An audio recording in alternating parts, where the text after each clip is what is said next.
राज्य सरकार के निर्देश पर पूरे प्रदेश के साथ साथ रानीगंज में भी टोटो का रजिस्ट्रेशन किया जा रहा है। जानकारी मिली है कि पिछले लगभग 10 दिनों से रानीगंज के पंजाबी मोड़ इलाके में रानीगंज ट्रैफिक गार्ड की ओर से टोटो रजिस्ट्रेशन की प्रक्रिया लगातार जारी है तथा इस संबंध में रजिस्ट्रेशन प्रक्रिया से जुड़े राहुल गोराई ने अपने वक्तव्य रखे। প্রথমে আমরা ট্রাফিক গার্ডের পক্ষ থেকে আমরা সেই জন্য এখানে রেজিস্ট্রেশন করছি।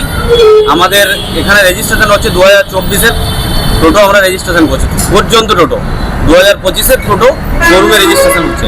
আমাদের যে রেজিস্ট্রেশনের প্রসেস, আমরা 1 বছরের রেজিস্ট্রেশনের জন্য 1650 টাকা সরকারি চার্জ আছে ও যেটা 1.5 বছরের রেজিস্ট্রেশন আছে ওটার জন্য 1845 টাকা চার্জ। ও আমাদের এখানে রেজিস্ট্রেশনের জন্য আধার কার্ড, গাড়ির কাগজ ও ব্যাংকের অ্যাকাউন্ট লাগছে। ও ব্যাংকের সঙ্গে যে আধার কার্ডের সঙ্গে যে মোবাইল নাম্বার লিঙ্ক করা থাকতে হবে, তবেই আমরা এখান থেকে করতে পারবো। না হলে আপনাদেরকে লিঙ্ক করে আসতে হবে, দেন আমরা এখানে যেটা প্রসিডিওর আছে আমরা করে দেবো।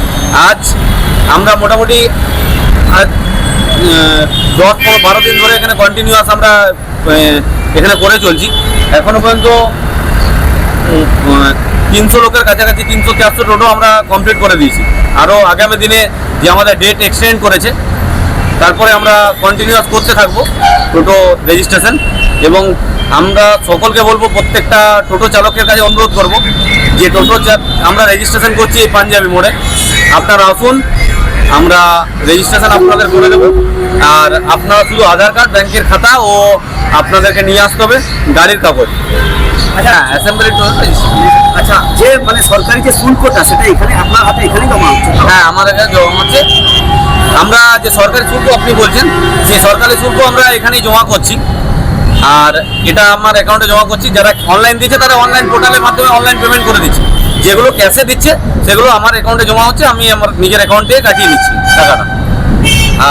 আর কিছু জানার থাকলে আপনারা জিজ্ঞেস করতে পারেন। আপনার নাম হচ্ছে? আমার নাম হচ্ছে রাহুল গড়াই। আমি সাহেবগঞ্জ গ্রামে থাকি। साहेबगंज बल्लभपुर हमारा एड्रेस हनुमान मंदिर सामने। रानीगंज से सम्राट दास की रिपोर्ट, पीवीटीवी न्यूज़।